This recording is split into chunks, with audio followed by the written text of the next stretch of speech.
கள்ளக்குறிச்சி மாவட்டம் சங்கராபுரம் அருகே மருமகளின் தலையை துண்டித்து கொன்ற மாமியார் தற்போது கைது செய்யப்பட்டிருக்கிறார்.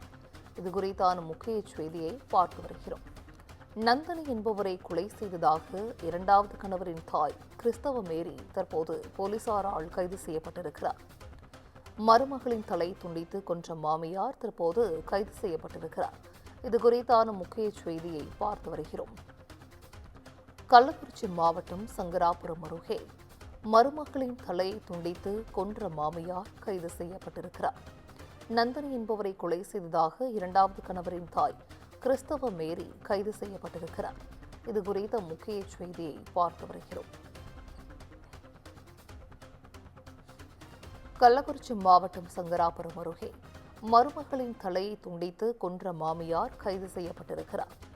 நந்தினி என்பவரை கொலை செய்ததாக இரண்டாவது கணவரின் தாய் கிறிஸ்தவ மேரி என்பவர் தற்போது காவல்துறையினரால் கைது செய்யப்பட்டிருப்பதாக முக்கிய செய்தி வெளியாகியிருக்கிறது.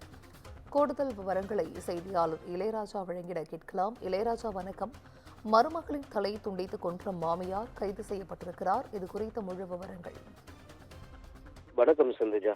கள்ளக்குறிச்சி மாவட்டம் சங்கராபுரம் அருகே உள்ள வெறியூர் கிராமத்தைச் சேர்ந்த மரியா ரெசோரியா என்பவர் தனது மனைவி நந்தினியை கடந்த 2 தினங்களுக்கு முன்பு தன்னுடைய தாய் கிறிஸ்தவ மேரி சாங்கியம் செய்வதற்காக அழைத்துச் சென்றதாக கூறப்படுகிறது.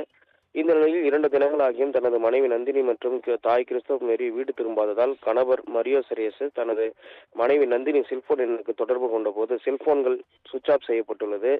இதனை அறிந்த அவரது கணவர் சந்தேகமடைந்த நிலையில் மரியா ரெசோரியா சங்கராபுரம் காவல் நிலையத்தில் தனது மனைவியை காணவில்லை என நேற்று இரவு புகார் அளித்ததாக கூறப்படுகிறது. புகாரை பெற்ற காவல்துறையினர் முதற்கட்டமாக மருமகளை அழைத்து சென்ற மாமியார் கிறிஸ்தவ மேரி இருக்கும் இடத்தை கண்டுபிடித்து அவரை காவல் நிலையம் அழைத்து வந்து போலீசார் முதற்கட்ட விசாரணை தொடங்கியுள்ளனர்.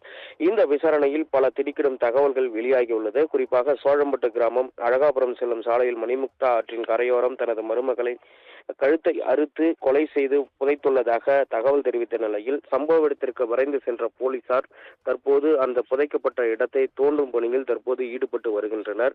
முதற்கட்டமாக தற்போது அவரது மாமியாரை கைது செய்து தொடர்ந்து விசாரணை மேற்கொண்டு வரும் சம்பவம் அந்த பகுதியில் பெரும் பரபரப்பை ஏற்படுத்தியுள்ளது. சிந்துஜா, விவரங்களை வழங்கியமைக்கு நன்றி இளையராஜா.